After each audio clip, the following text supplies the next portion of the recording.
Italia Slow Tour, un giro per l'Italia. Poi segnalateci posti, cose, luoghi, cose strane, cose belle, cose brutte, cioè segnalateci luoghi dell'Italia. A proposito di luoghi, altri luoghi, adesso ve li stiamo per raccontare. Vai! Stavolta partiamo con Adriatica, la barca dei velisti per caso. Anzi, per essere precisi, arriviamo con Adriatica, che dopo aver fatto un giro del mondo ha bisogno di un po' di restauri nei cantieri di Monfalcone. Ma perché proprio a Monfalcone? Oggi qui a Monfalcone troviamo tanti cantieri che si occupano della manutenzione e dello sviluppo della nautica e siamo in una fase di sviluppo anche del diportismo. Qui la nautica è cultura, cioè qui ho visto dall'operaio Fincantieri al dirigente, tutti hanno la barca. Monfalcone stessa è nata attorno alla sua tradizione cantieristica e qui tra l'altro c'è Fincantieri. È la storia di questo territorio. Beh sì, considerando che agli inizi del Novecento il Monfalcone era una cittadina molto piccola, aveva meno di 4.000 abitanti e adesso Monfalcone con la sua cintura comprende indicativamente attorno alle 35.000 persone. Quindi Monfalcone è proprio una company town, cioè una città che è nata e si è sviluppata all'interno della sua grande fabbrica. E anche se ora la crisi si fa sentire, qui a Monfalcone si continuano a fare barche. Allora, direttore, Matteo, l'ultima nave che vi apprestate a fare, quante tonnellate è di stazza? Quella che abbiamo in bacino sono 130.000 tonnellate. E vi apprestate a farla in 6 mesi. Se noi vi portiamo qua Adriatica, che è 50 tonnellate, 130.000 sta a 6 mesi come 50 sta a X, No. la fate in 20 minuti. Mezz'ora? La matematica No. a questo punto qua diventa un'opinione. No, vabbè, non è così. Insomma, vabbè, un po' di tempo ci vuole. E allora, già che siamo qui, ne approfittiamo per godere delle altre attrazioni dei dintorni di Monfalcone. Ci siamo pronti, gruppo Vacanza Adriatica, pronti per andare ad Aquileia. Andiamo.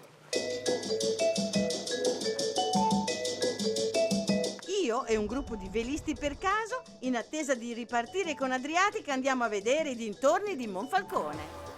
Che bello! Allora, accolti da uno scampanellio incredibile, siamo arrivati al museo di Aquileia. Alì. Dottoressa. Molto piacere. La professoressa Maselli Scotti, direttrice del museo, ci accompagna all'interno dove ci sono i bronzi, i vetri, le ambre, le statue che testimoniano la grande ricchezza di Aquileia in epoca romana. Aquileia nasce nel 181 a.C., è una colonia che viene dedotta dai romani. Ma prima, nel posto dove sorgeva Aquileia, c'erano delle capanne, delle palafitte. Un abitato del 1000 a.C. Però a un certo punto nasce Aquileia, dopo una storia di questo Certo. territorio. Per i grandi commerci che si svolgevano dal Mediterraneo fino all'Adriatico, su fino a formare un ponte verso il nord Europa. E sulle strade che portavano ad Aquileia, i potenti si costruivano dei piccoli mausolei. Questi sono in genere ritratti funerari. E questo è proprio il classico nonno, eh? Sì. Cioè proprio questo è il nonno, ecco. Ma a Zoe questa presenza di statue funebri lungo le strade fa tristezza. C'è una donna giovane con un viso tristissimo, oppure c'è un busto di un bambino qua, il corpo di un altro bambino di là. Ti dispiace? Sì. Ma insomma è passato un po' di tempo, Ma per esorcizzare la presenza del defunto nella vita quotidiana c'era un modo. Questo dovrebbe essere Il defunto, ma di perché? spalle. Di spalle. E noi lo deduciamo dal fatto che i convitati e anche i servitori fanno un gesto di scongiuro. Cioè nei suoi così. confronti. È così. Perché Questo no? è il gesto di scongiuro. Scongiuro. Cioè lo indicano in qualche modo con le corna. Con la corna, come gesto di scongiuro. Cioè quindi ricordando in qualche modo che lui è da un'altra parte, no? E che è meglio che rimanga. E che è meglio che rimanga lì, Rimanga però lì. nello stesso tempo Lo in qualche modo ricordano. lo ricordano. Sì, no? lo ricordano. Bello il tuo museo, ma io vorrei vedere la natura del territorio di Monfalcone. Da bambina venivo qua in bicicletta e non c'era assolutamente niente. E poi pian pianino hanno costruito questa riserva. Ma come si fa a costruire una riserva naturale? Prima la bonifica. Tutto quello che era zona umida è stata bonificata e l'hanno coltivata. Adesso la sbonifica, cioè avete riallagato dei campi di mais. Far e disfarsi è tutto un lavorare, dicevano. No? In realtà è un corso e ricorso.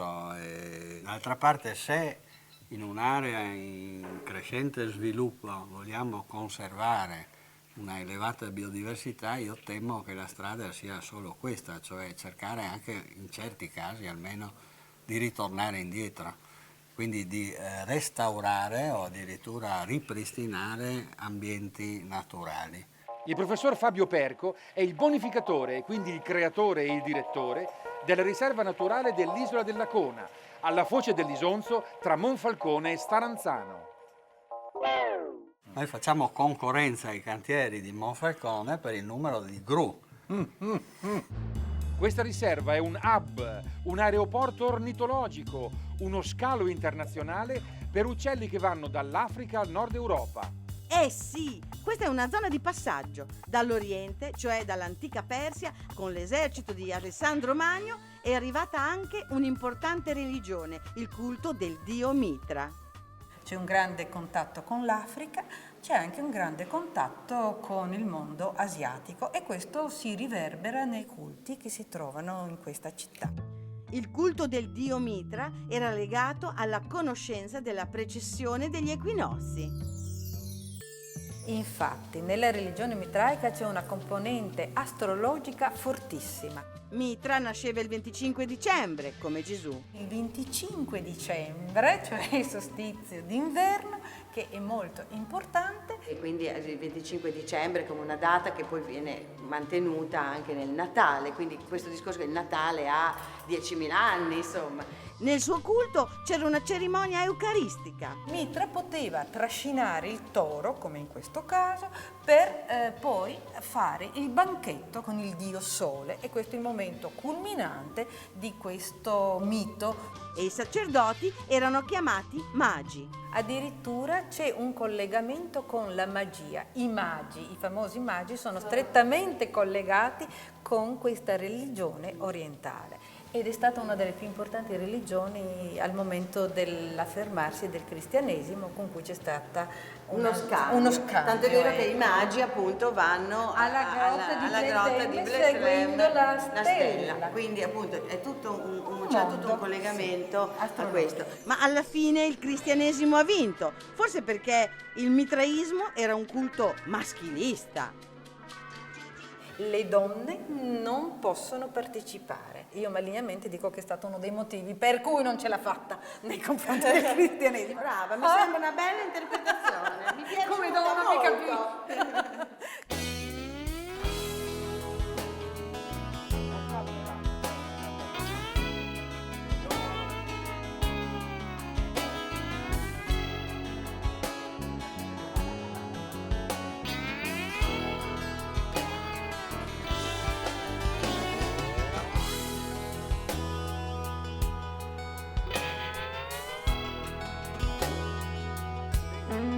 Loro sembrano delle vacche, ma in realtà sono dei tagliaerba a energia solare. Tutto il parco della foce dell'Isonzo, dell'Isola della Cona, ha uno scopo ecocompatibile e didattico. Un po' come capire la musica, capire la natura. La natura si esprime in una lingua che per noi è un po' esotica, straniera. Per capirla bisogna conoscere i vocaboli bisogna impararli a memoria, sono i nomi delle specie.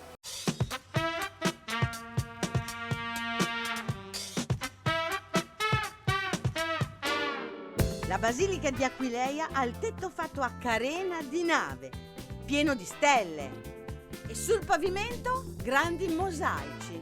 Aquileia probabilmente subisce la sua distruzione maggiore con Attila nel 451. Ci sono varie notizie che parlano di presagi per cui perfino gli uccelli scappano da Aquileia quando viene assediata da Attila, poi Attila entra e distrugge. Certamente dopo l'invasione di Attila Aquileia è un po' abbandonata, la città si stringe intorno alla basilica e abbandona tutta la parte settentrionale. Ma ma osservando i simboli qui attorno, come il nodo tra virgolette celtico e soprattutto la lupa che allatta i gemelli, che è un simbolo di Aquileia, mi viene da chiedere: ma prima di Attila, quali altri rapporti ci sono stati tra queste terre e l'Asia? Io so che lei mi può capire. Quando sono andata in Mongolia ho trovato una stele, che poteva essere la stele di Rosetta, diciamo, dell'Asia. Sa cosa c'era sulla stele? C'era una lupa che allatta i gemelli. Oh santo paradiso, scusatemi, dico soltanto. Splendido. Splendido. Hai capito? Incredibile, posso dire. Chi ha civilizzato chi? E come? Cioè, cosa è arrivato, come, attraverso che cosa? Cioè, effettivamente ce lo continuiamo a chiedere. Se la lupa che ha dei gemelli, diciamo, è di derivazione, diciamo, etrusca, i romani l'hanno presa dagli etruschi, non lo so, perché dovevano in qualche modo prendere proprio quel simbolo lì, che è un simbolo evidentemente asiatico, è un simbolo che trovi nelle steppe della Mongolia. No. Ci sono questi animali totemici, io non so dire. A questo punto neanche io riesco più ad avere una risposta. Quindi evidentemente quello che io mi dico è che probabilmente ci sono stati scambi continui molto prima di quanto noi poi non li possiamo valutare. Yes, to love, be loved, is probably the destiny of us all. The one search never ends. La Camargue è roba da ridere. Monfalcone, altro che la Camargue. That's not always easy for a girl, because there are guys. Oh, come si chiama lui? Groi. Groi, che bello. Groi, adesso noi siamo un monumento equestre. Ma non è facile scendere dal piedistallo. Ti butti un po' in avanti e scavalchi giù di là. Te lo tengo io il cavallo. Solo che non so dove appoggiarmi. No, sul mio cavallo. Partiamo, torna su. Ti aiuto io. Ti cavalca. Giù. Perfetto. Oh, scusa, ti ho colpito. Questo è il fiume Isonzo e infatti siamo nella riserva naturale Foce dell'Isonzo, il famoso parco dell'Isola della Cona, dove si fondono storia, economia e territorio. Usavano questi fucili che si chiamavano schioppettoni in Veneto, per sparare alle anatre e poi utilizzarle anche a scopo alimentare. Era un lavoro. Una volta le papere erano cacciate e mangiate, adesso qui sono le protagoniste. Le papere sono diventate una risorsa perché attirano una grande quantità di visitatori, di birdwatcher si dice oggi. Per cui sono protette e celebrate. È un modo per far pagare l'affitto di queste zone umide alle anatre stesse, cioè loro fanno un po' le attrici a questo punto e quindi è giusto che noi in cambio gli forniamo vitto e alloggio, no? Cioè avete fatto una cooperativa di anatre autogestita che in pratica è la vera direzione artistica del parco. Esattamente. C'è anche una galleria dedicata a Paperopoli.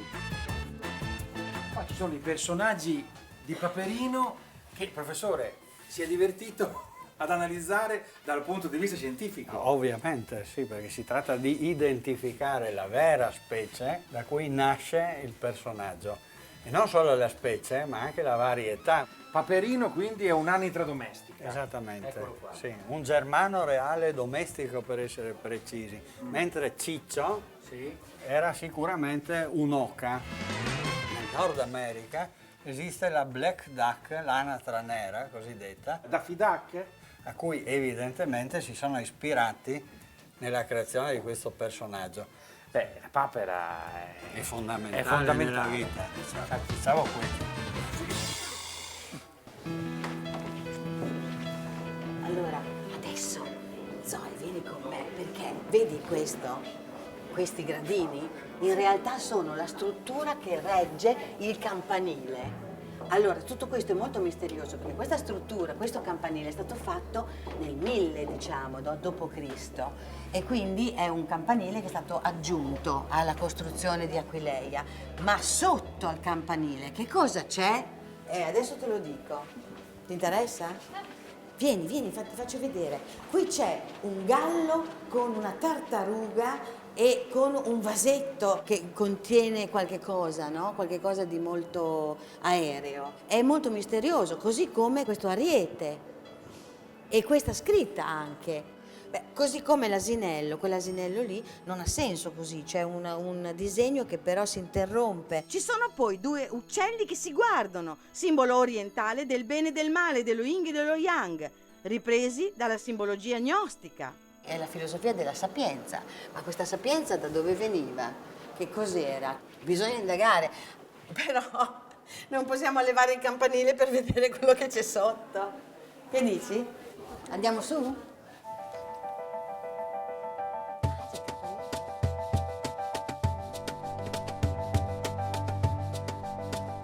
Allora, questo è il campanile visto da fuori, è fatto come il faro d'Alessandria, no? Si dice che il faro d'Alessandria, che illuminava il Mediterraneo e si faceva vedere da lontanissimo, fosse fatto così. Quindi, ancora una volta, questo collegamento fra la porta d'Oriente, quindi Aquileia, con Alessandria d'Egitto. Che mistero c'è? E poi questo fatto che questo campanile sia stato costruito su quel mosaico che abbiamo visto prima.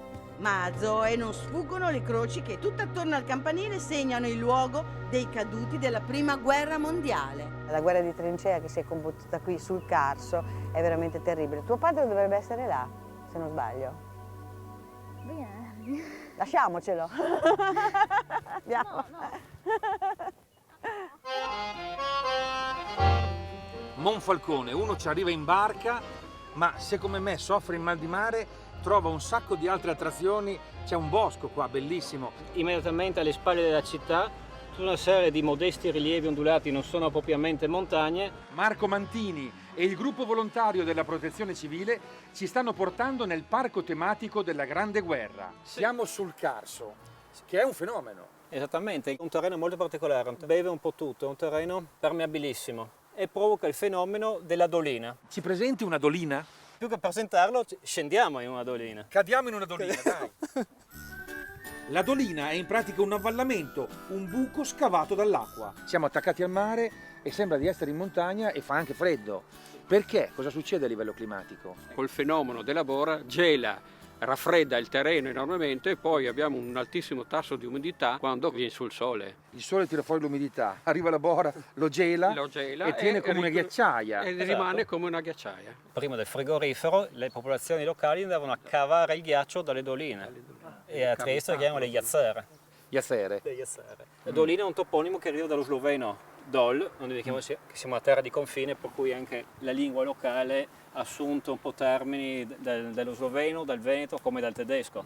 Zona di confine, quindi zona di incontri tra le varie popolazioni, ma di scontro. Incontri anche. E scontri. Guerre. Guerre. È dai tempi dell'età del bronzo fino agli Istri, ai Romani, agli Italiani e agli Austriaci e anche alla NATO che caverne e doline sono state utilizzate come trincee naturali. L'esercito austro-ungarico fu maestro nello sfruttare le cavità naturali per i propri uomini e soprattutto le doline per costruire ricoveri, posizioni di artiglieria, cimiteri. Qui c'erano le baracche, diciamo le retrovie della guerra. Era tutto coperto dalle strutture anche in ferro. Tra le due guerre, la miseria, uno dei mestieri che si facevano per sopravvivere era raccogliere qui tutto il ferro che c'era, residuati bellici, ma anche cose pericolosissime, tipo bombe inesplose e così via. Comunque qui siamo in un luogo storico e poetico. Avete presente, l'avete fatto a scuola, guardalo Italia bella, Toti lancia la stampella, Toti con una T sola, quell'altro ha la stampella spesso ma non c'entra. È stato qui che Toti è morto, Enrico Toti, giusto? Sì, a circa 200 metri di noi c'è quota 85, il 6 agosto 1916, sesta battaglia dell'Isonzo. Durante uno degli innumerevoli assalti italiani perse la vita Enrico Toti e da quella volta la quota perpetua il suo nome, di quota Enrico Toti. Comunque senti, tutta questa storia della guerra eccetera va benissimo, ma in realtà adesso rimane un posto meraviglioso, cioè avete un bosco incredibile che sembra di alta montagna, che praticamente invece è un giardino della città.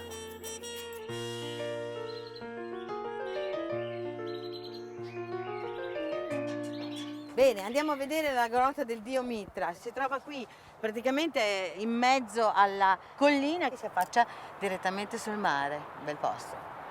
Ma come è stata scoperta questa grotta? Allora, si conosceva da no, sempre? No, assolutamente. Diciamo così, nel 1963 degli speleologi trovano quel foro lì e abbiamo avuto una fortuna, bellissimo. diciamolo così. Andiamo a vedere, sono molto curiosa. Venga.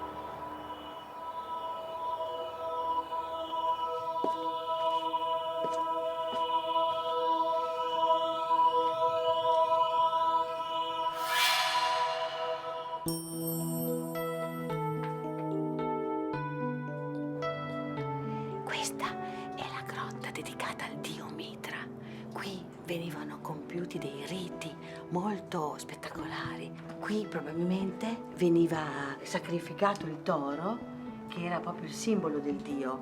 Il toro che è anche una costellazione e quindi ha anche questo significato. Il sangue del toro, come in certi riti anche africani, i riti comunque di sacrificio dell'animale, veniva versato direttamente sull'adepto che doveva appunto essere iniziato. E qui poteva essere il passaggio dove l'adepto aspettava. Ecco, qua, che bello. Poi là sopra c'è il pozzo che abbiamo visto, dal quale sono entrati gli speleologi che hanno scoperto la grotta, e probabilmente lui si poneva qua e aspettava che il sangue del toro lo inondasse, lo bagnasse. Poi successivamente veniva lavato e iniziato alla seconda parte, alla parte successiva del rito che prevedeva 7 passaggi di grado. Questa grotta, con l'affermazione del cristianesimo in questa zona, venne occultata, nascosta, chiusa, e questo ci ha permesso di ritrovare una grotta quasi intatta, così come poteva essere al tempo del culto del dio Mitra qui, in questa parte dell'Italia del Nord.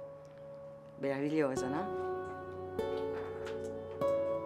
Allora, zona di confine, tanta gente di qua e di là che si fa la guerra, ma ha fatto anche un po' d'amore e quindi ha prodotto un popolo meravigliosamente misto.